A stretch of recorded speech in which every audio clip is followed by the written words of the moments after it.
69 TV చూస్తున్న ప్రేక్షకులకు స్వాగతం సుస్వాగతం. ముందుగా బులెటిన్లోని హెడ్లైన్స్. పర్యాటకాన్ని అభివృద్ధి చేసేందుకు ప్రభుత్వం కృషి చేస్తుంది. సదరన్ ట్రావెల్స్ కార్యాలయాన్ని ప్రారంభించిన మంత్రి ఉత్తమ్.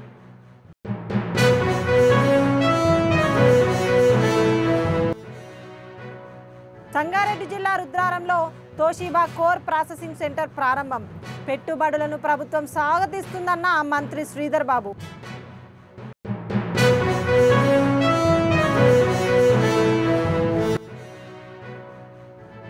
ఎన్డీఏ ప్రభుత్వంలో రైతులకు అధిక ప్రాధాన్యత ఇస్తుంది. తాండవ రిజర్వాయర్ నుంచి నీటిని విడుదల చేసిన మంత్రి అనిత.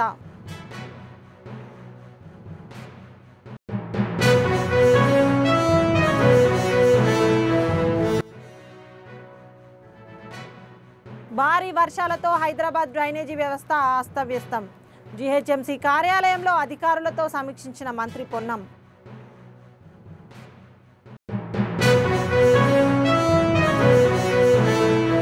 ఇక డీటెయిల్స్లోకి వెళ్తే, తెలంగాణలో ఉన్న పర్యాటకాన్ని అభివృద్ధి చేసేందుకు రాష్ట్ర ప్రభుత్వం ముందుకు వెళ్తోందని మంత్రి ఉత్తమ్ కుమార్ రెడ్డి తెలిపారు. అందులో భాగంగా టూరిజం పాలసీని తీసుకొచ్చినట్లు, రెవెన్యూ పెంచేందుకు పర్యాటకులను ఆకర్షించే విధంగా కృషి చేస్తున్నట్లు వెల్లడించారు. సదరన్ ట్రావెల్స్ హైదరాబాద్ లకిడీ కపుల్లో ఏర్పాటు చేసిన నూతన ప్రాంతీయ ప్రధాన కార్యాలయాన్ని మంత్రి పొన్నం ప్రభాకర్తో కలిసి ప్రారంభించారు.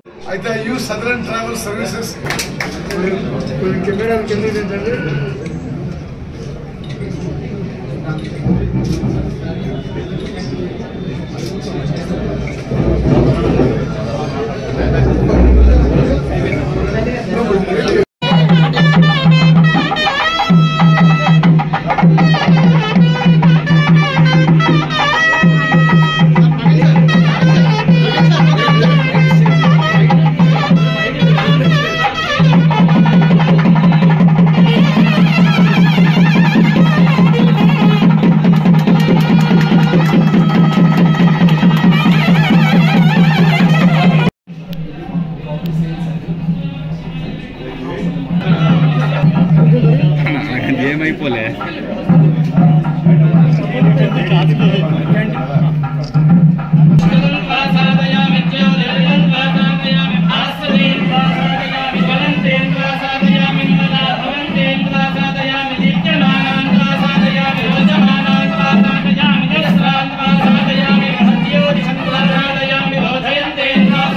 రెడ్డి గారికి, అదేవిధంగా కృష్ణమోహన్ గారికి, దయానంద్ గారికి, సృజన గారికి, ఈరోజు మనిషి ఎక్కువగా సంచరించేటువంటి పరిస్థితులలో ప్రయాణానికి సంబంధించినటువంటి సౌలభ్యం పెరిగినా కొద్దీ టూరిజం ఆర్ ప్రయాణం అనేటువంటిది పెరుగుతున్న సందర్భంలో ట్రావెల్స్ మీద డిపెండ్ అయ్యేటువంటి ఒక పరిస్థితి ఏర్పడ్డప్పుడు ఒక క్రెడెన్షియల్గా ఉన్నటువంటి సదరన్ ట్రావెల్స్ దాదాపు 50 సంవత్సరాల పైబడి ఢిల్లీ కేంద్రంగా తెలంగాణ, ఆంధ్ర ప్రాంత ప్రజలు వినప్పుడు కూడా అక్కడ ఒక మా హోటల్లో ఉన్నామనేటువంటి ఫీలింగ్ ఇచ్చే సదరన్ ట్రావెల్స్ వారికి అభినందనలు. వారు హైదరాబాద్లో కూడా ఇటువంటి ఒక హాస్పిటాలిటీకి సంబంధించిన ఒక హోటల్ ఏర్పాటు చేసే సందర్భంగా వారికి తప్పకుండా స్వాగతం. ఇంకా ప్రజా సంబంధించినటువంటి ట్రాన్స్పోర్టు, టూరిజము, డెస్టినేషన్స్ రీచ్ కావడానికి వాళ్ళకు సేఫ్టీతో పాటుగా ఒక విశ్వాసం ఉండే విధంగా మీ సంస్థ ఇంకా ప్రజలకు పారదర్శకంగా ఉపయోగపడాలి, కష్టపడాలని సందర్భంగా కోరుతూ మీకు నా శుభాకాంక్షలు. ట్రావెల్స్ యాజమాన్యానికి కృష్ణమోహన్ గారు, దయానంద్ గారు, సృజన గారు, మీడియా మిత్రులందరికీ నమస్కారం. Distinguished colleague Prabhakar, we are happy to inaugurate the regional office of Southern Travels Hyderabad. నేను చాలా కాలం ఢిల్లీలో ఉన్నానండి. I was working in the office of the President of India. అప్పటి నుంచి కూడా Southern Travels is a legendary name in tours and travels in Delhi and North India. అప్పుడు మేము వినేవాళ్ళం, అక్కడ తెలుగు వాళ్ళు వచ్చి ఇక్కడ Southern Travels. సంగారెడ్డి జిల్లా రుద్రారంలో ఉన్న Toshiba transmission and distribution systems private లిమిటెడ్లో కొత్తగా నిర్మించిన సిఆర్జీఓ కోర్ ప్రాసెసింగ్ సెంటర్ను మంత్రి డి శ్రీధర్ బాబు ప్రారంభించారు. భారత్లో తోషిబా తయారీ రంగాన్ని బలోపేతం చేయాలనే లక్ష్యంతో తెలంగాణ ప్రాసెసింగ్ సెంటర్ ఏర్పాటు చేశామని TDI chairman managing director Hiroshi Furuta తెలిపారు.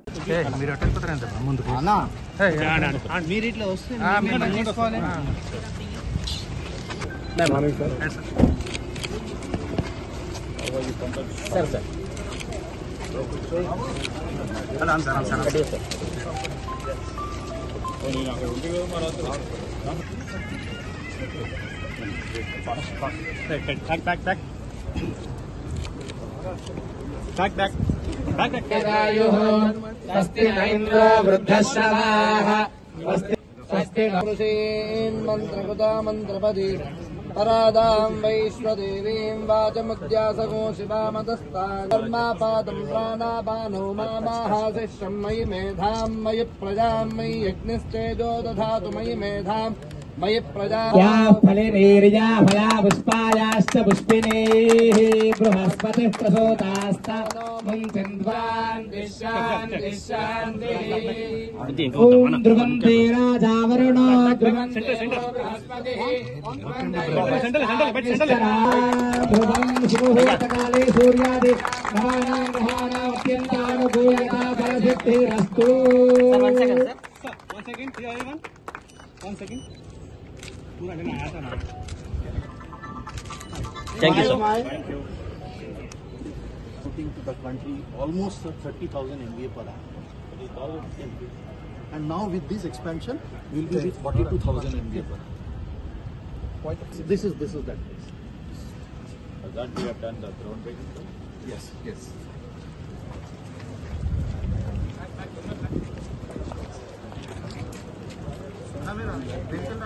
सामने देखते हैं.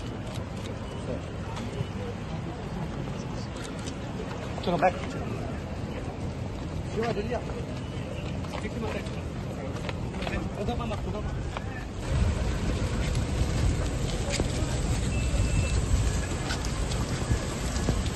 Powered by energy. Ladies and gentlemen, along with your positive energy, we gather here today. We celebrate something far deeper than bricks and machines on this great occasion.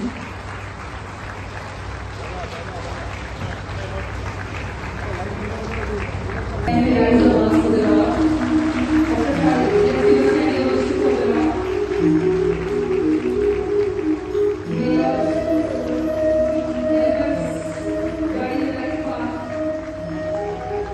Removing all obstacles for life, making hope, all the positivity, success, prosperity.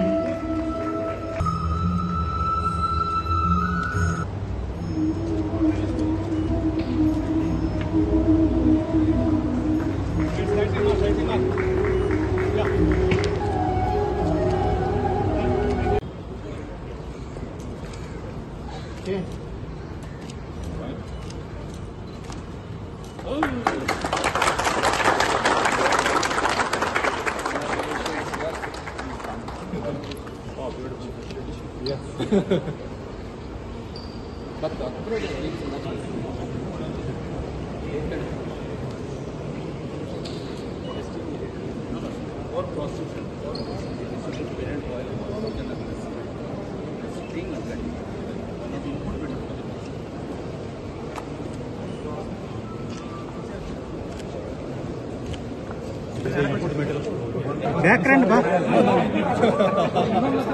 నేను అడ్డంగా వెళ్తాను, అప్పుడు సరిపోతుంది అందరికి.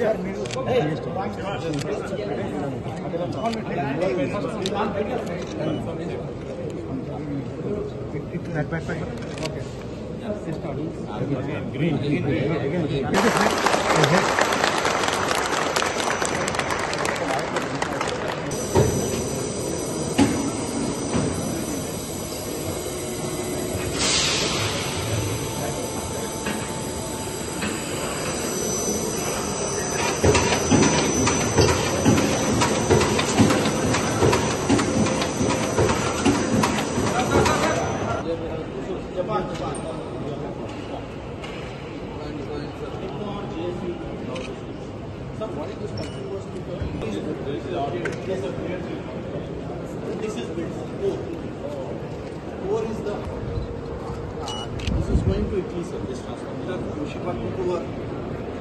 And the minister said that This is how in the NDA growth. This is the.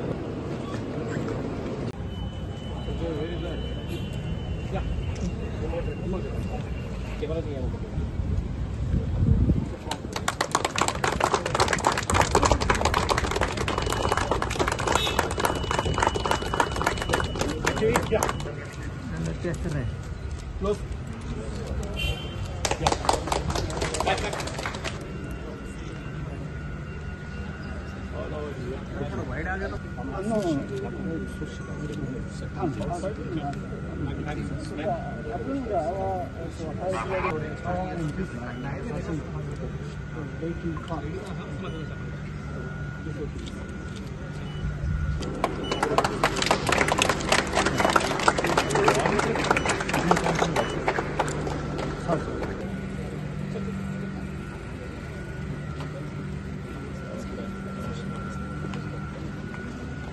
Clean energy and 20,000 megawatt of the new renewable capacity targeted by 2030 with a new energy policy which has been brought for the first time after we formed this government, and also I can say that after we carved our state of Telangana. This is the first time we have come up with the energy policy, and we are now scaling to the new frontiers with green energy equipment zones tailored for companies like Toshiba in batteries, in power components and smart grid systems. And when it comes to location and why Japan specifically and why Toshiba should bet on Telangana. As I earlier mentioned, 47% to 48% of our industrial output is from manufacturing sector. And we have skilled talent pipelines through, as our special CEOs were just mentioning, this is the first ever state to put forward the Young India Skills University. And we have a task institution, and we have also come up with a exchange program of DEET. And we have the sector specific parks like electronics, EV and medical devices. And our industrial infrastructure is well equipped with 24/7 power, grid connectivity and clean energy. And as rightly mentioned, the policy speed. And we have brought in a new software, the Build Now, which will be approved in a day's time, not in quarters of a year. And I would like to specifically mention, Japanese firms will get the priority and soft landing in Telangana as we Telangana take. Anakapalli జిల్లా తాండవ reservoir project ఆయకట్టు నీటి విడుదల కార్యక్రమంలో speaker Ayyanna Patrudu, హోంమంత్రి వంగలపూడి అనిత పాల్గొన్నారు. తాండవ ఆయకట్టుపై ఎంతో మంది రైతులు ఆధారపడ్డారని, గత ప్రభుత్వంలో తాండవ రిజర్వాయర్ను పట్టించుకోలేదని, కనీసం గేట్లు మరమ్మతులు కూడా చేయలేదని హోంమంత్రి ఆరోపించారు. ఎన్డీఏ ప్రభుత్వం వచ్చాక అయ్యన్న పాత్రుడు ఆధ్వర్యంలో ఈ రిజర్వాయర్ గేట్లు మరమ్మతులు చేయించారని తెలిపారు. రైతులకు ఎన్డీఏ ప్రభుత్వం అధిక ప్రాధాన్యత ఇస్తుందని, పంటలకు గిట్టుబాటు ధర కల్పిస్తున్నామని స్పష్టం చేశారు.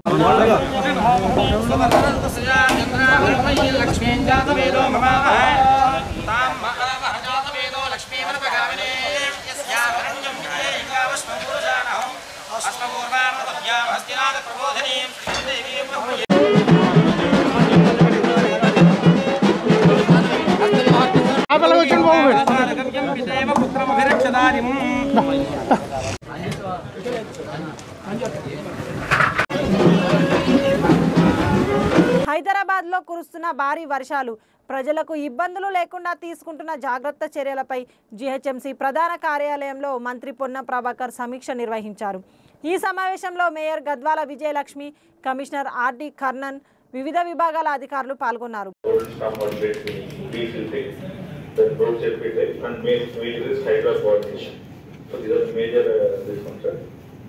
ముందు నేను క్లియర్గా చెప్పాను, ఆగస్ట్ మంత్లో sir expecting heavy rainfall four the month. ఇప్పటివరకు వచ్చిన హెవీ రైన్ఫాల్ సార్ సెటిలింగపల్లిలో 150 mm వరకు 2 days పడింది సార్. ఈ నిన్న కూడా వర్షం అవ్వదు 110 mm పడింది. సో ఈ రోజు కొంచెం నాంపల్లి ఏరియా, అదేవిధంగా జామనగర్ ఏరియాలో వర్షం పడే అవకాశం ఉంటుంది. After 2 days 12th to 14th వరకు సార్ ఇంకా హెవీ రైన్ఫాల్ అవ్వాలి. తక్కువ సమయంలో ఎక్కువ డబ్బులు అక్రమంగా సంపాదించాలని యువత తప్పుడు మార్గాలను ఎంచుకుంటున్నారని సూర్యాపేట డీఎస్పీ ప్రసన్న కుమార్ తెలిపారు. కామారెడ్డి ప్రాంతానికి చెందిన ఇద్దరు వ్యక్తులు విశాఖపట్నం నుంచి 10 కేజీల గంజాయిని కొనుగోలు చేసి తమ స్వస్థలంలో అమ్మేందుకు సూర్యాపేట మీదుగా జనగామ వైపు వెళ్తుండగా పట్టుకున్నామని తెలిపారు. వారి వద్ద నుండి సుమారు 10 కేజీల గంజాయి స్వాధీనం చేసుకోవడం జరిగిందని, దాని విలువ సుమారు 2,45,000 ఉంటుందని డీఎస్పీ తెలిపారు.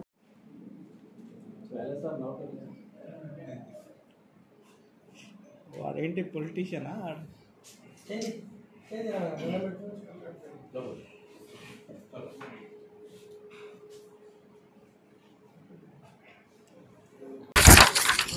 అందరికీ నమస్కారం.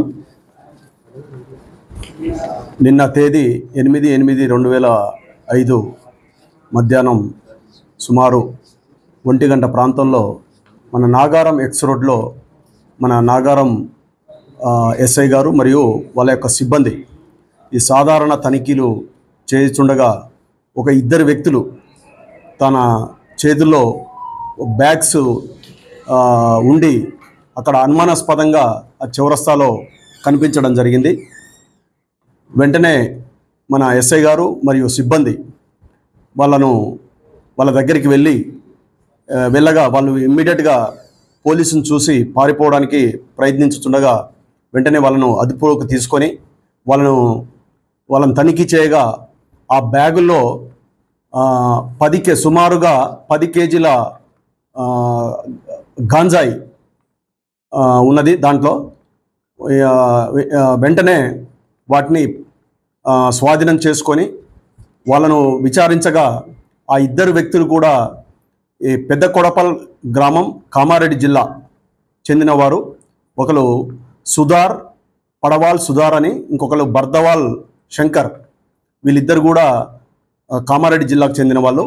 వీళ్ళిద్దరూ తేదీ 3/8/2005 రోజు కామారెడ్డి నుంచి బయలుదేరి విశాఖపట్నం వెళ్ళి విశాఖపట్నంలో ఒక వ్యక్తి, ఇంతకుముందు పాత పరిచయం ఉన్న వ్యక్తి ఉన్నాడు, అశోక్ అని చెప్పేసి మహేష్ అని చెప్పేసి ఆ వ్యక్తి దగ్గర వీళ్ళు 10 కేజీల గాంజాయిని వాళ్ళు కొనుగోలు చేయడం జరిగింది. ఇందులో ఒక్కొక్క కేజీ 1,000 రూపాయల చొప్పున కొనుగోలు చేసి ఆ గాంజాయిని ఎక్కువ ధరకు వాళ్ళ గ్రామాల్లో మరి వాళ్ళ పట్టణంలో మరి ఇతర ప్రాంతాలకు తెలిసిన వాళ్ళకు వాటిని అమ్మి వాటిని ఎక్కువ డబ్బు చేసుకోవడానికి, ఈజీగా మనీని సంపాదించాలనే ఉద్దేశంతో వీళ్ళు కొనుగోలు చేసి తీసుకువెళ్ళుచుండగా పోలీసు వాళ్ళు వీళ్ళని పట్టుకోవడం జరిగింది. వీళ్ళ యొక్క విచారణలో వీళ్ళు చేసిన నేరాన్ని అంగీకరించడం మరియు వాళ్ళు చేసిన విధానం మరియు ఎక్కడి నుంచి తీసుకొచ్చేది మొత్తం కూడా వాళ్ళు చెప్పడం జరిగింది. వాళ్ళను అరెస్ట్ చేసి తదుపరి విచారణ నిమిత్తం మన కోర్టులో హాజరుపరచడం జరుగుతుంది. ఇంతకుముందు ఎక్కడ ప్రస్తుతం విచారణలో భాగంగా ఇప్పటివరకు అయితే వీళ్ళ మీద ఎక్కడ కూడా కేసులు నమోదు కాలేదు. ఇప్పుడు తదుపరి విచారణలో ఏదైనా కేసులు ఉంటే వాటిని కూడా పరిగణలోకి తీసుకోవడం జరుగుతుంది. వీళ్ళు ఎక్కడే విక్రయించారు, ఇంతకుముందు ఏమైనా కొనుగోలు చేసినారా, లేకపోతే ఎవరి దగ్గర నుంచి వీళ్ళు ఏమైనా తీసుకొని వచ్చినారా అనేది అది తదుపరి విచారణలో మనం తేలుతుంది. దీన్ని మొత్తం 2,45,000 మార్కెట్ వాల్యూ ఉంటుంది. దాన్ని ఎక్కువకు అమ్ముకొని సొమ్ము చేయడానికి వీళ్ళు ప్రయత్నం చేస్తున్నారు. దీంతో పాటు వాళ్ళ సెల్ ఫోన్స్ కూడా 2 సీజ్ చేయడం జరిగింది.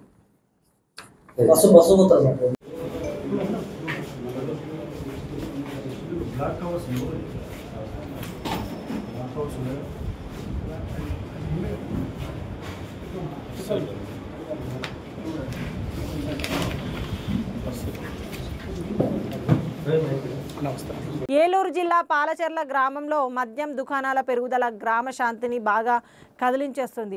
పల్లె ప్రజల నిత్య జీవితంలోకి మద్యం చొచ్చుకొస్తూ కుటుంబాల్ని విడదీయడం మొదలుకొని ప్రాణహానికి దారితీస్తోంది. గ్రామంలో చోటు చేసుకుంటున్న పరిణామాలు ఈ విషయంపై సాక్ష్యంగా నిలుస్తున్నాయి. గ్రామ అభివృద్ధికి అవసరమైన ప్రాథమిక వసతులు లేని పాలచెర్లలో 3 మద్యం దుకాణాలు ఎలా వచ్చాయి, ఎవరి అనుమతితో వచ్చాయని ప్రజలు ప్రశ్నించారు.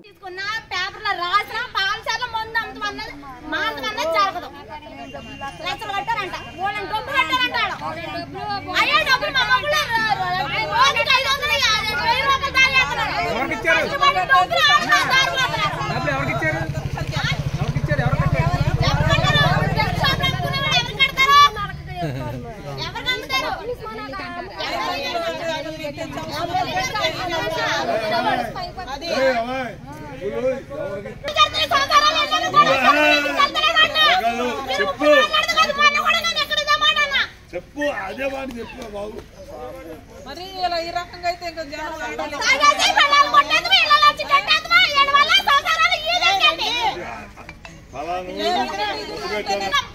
మొగులు కష్టపడి ఆడకిస్తారు పిల్లలకు లేవు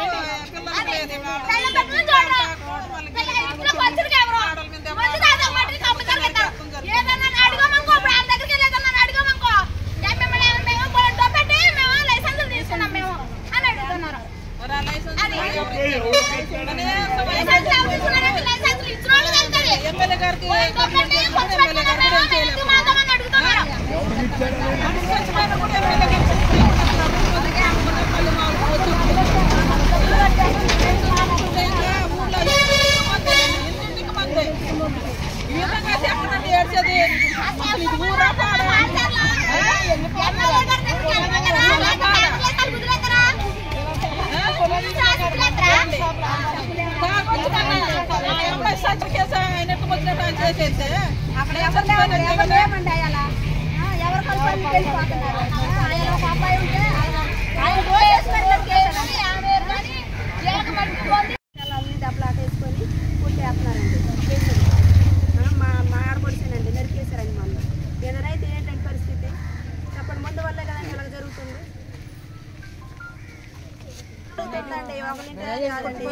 వాళ్ళు చేసినట్టు ఇంకొకరు చేస్తారు కదండి. ఏం చేయాలి? ముందు తీసేయాలండి.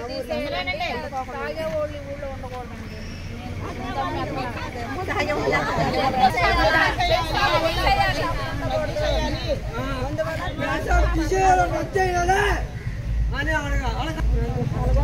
కావలి రూరల్ మండలం తుమ్మలపెంట సముద్రంలో చేపలు పట్టేందుకు వెళ్లి ప్రమాదవశాత్తు మృతి చెందిన 2 యువకుల మృతదేహాలను కావలి ఏరియా ఆసుపత్రిలో ఎమ్మెల్యే కావ్య కృష్ణారెడ్డి సందర్శించారు. మృతుల కుటుంబ సభ్యులను పరామర్శించి కొడుకులను పోగొట్టుకొని రోధిస్తున్న మృతుల తల్లిదండ్రులను ఓదార్చారు. వారి కుటుంబాలకు ప్రభుత్వం నుంచి అన్ని విధాలుగా ఆర్థికంగా సహాయ సహకారం అందిస్తారని తెలిపారు.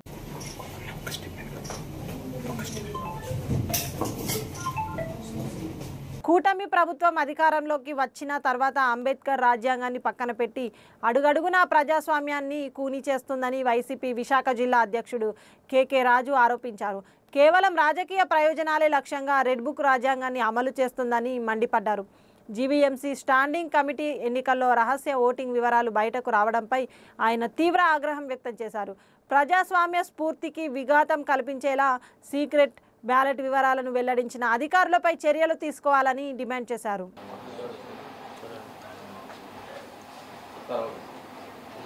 చూస్తుంటే కూటమి ప్రభుత్వం చేస్తున్న విపరీత పరిణామాలు చూస్తుంటే భవిష్యత్తు అలాగే కనపడతా ఉంది.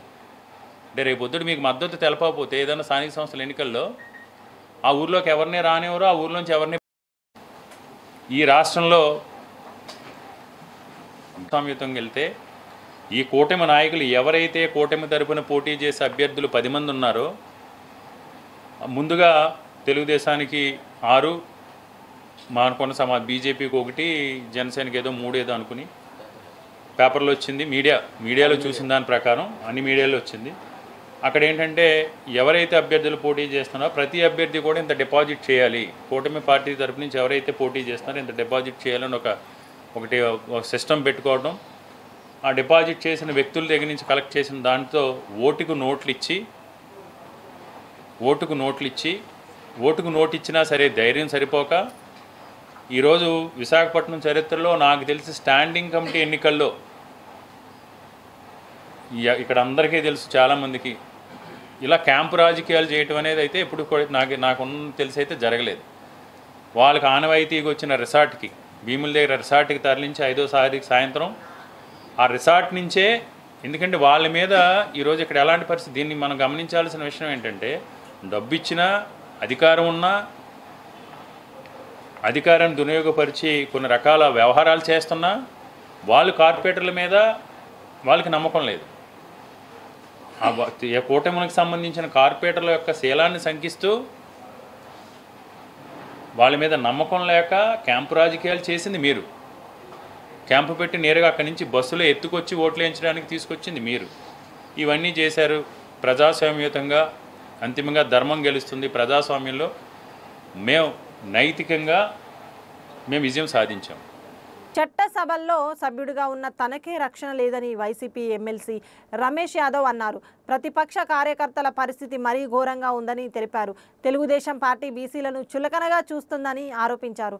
దీనిపై డీజీపీకి ఫిర్యాదు చేయడానికి ప్రయత్నించిన సరైన స్పందన లభించలేదని, చట్టాన్ని కాపాడాల్సిన వారే నీరుగారుస్తున్నారని విమర్శించారు. మాట్లాడుతూ ఉన్నారు, ప్రజాస్వామ్యవాదులు మాట్లాడుతూ ఉన్నారు.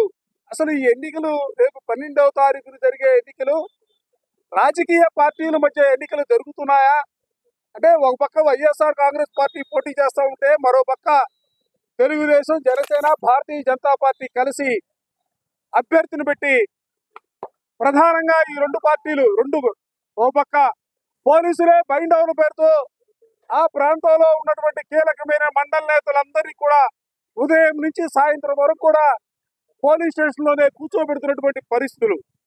మా నాయకులపైన ఎవరైనా ఎప్పటికైనా ఈరోజు డీజీపీ గారిని కలవటానికి వచ్చాం.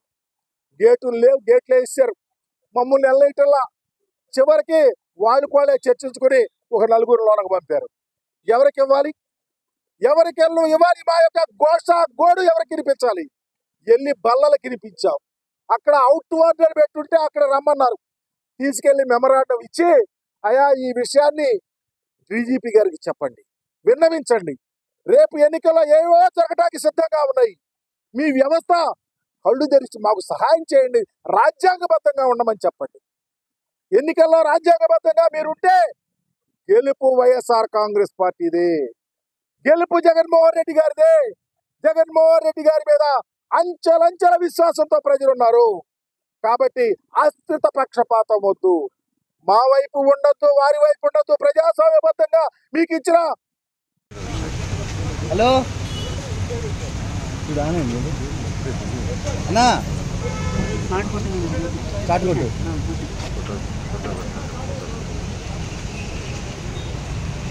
బులెటిన్ ముగించే ముందు హెడ్లైన్స్ మరోసారి. పర్యాటకాన్ని అభివృద్ధి చేసేందుకు ప్రభుత్వం కృషి చేస్తుంది. సదరన్ ట్రావెల్స్ కార్యాలయాన్ని ప్రారంభించిన మంత్రి ఉత్తమ్.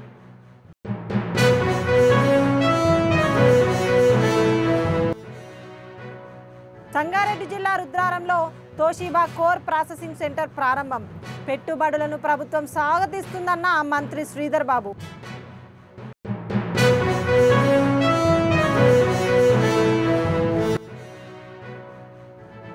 ఎన్డీఏ ప్రభుత్వంలో రైతులకు అధిక ప్రాధాన్యత ఇస్తుంది. తాండవ రిజర్వాయర్ నుంచి నీటిని విడుదల చేసిన మంత్రి అనిత.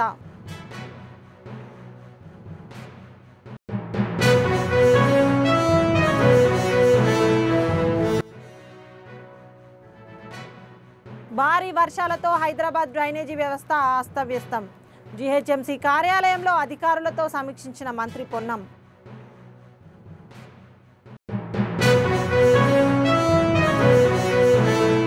ఇవి బులెటిన్ విశేషాలు. మరిన్ని అప్డేట్స్ కోసం చూస్తూనే ఉండండి 69 టీవీ తెలుగు న్యూస్.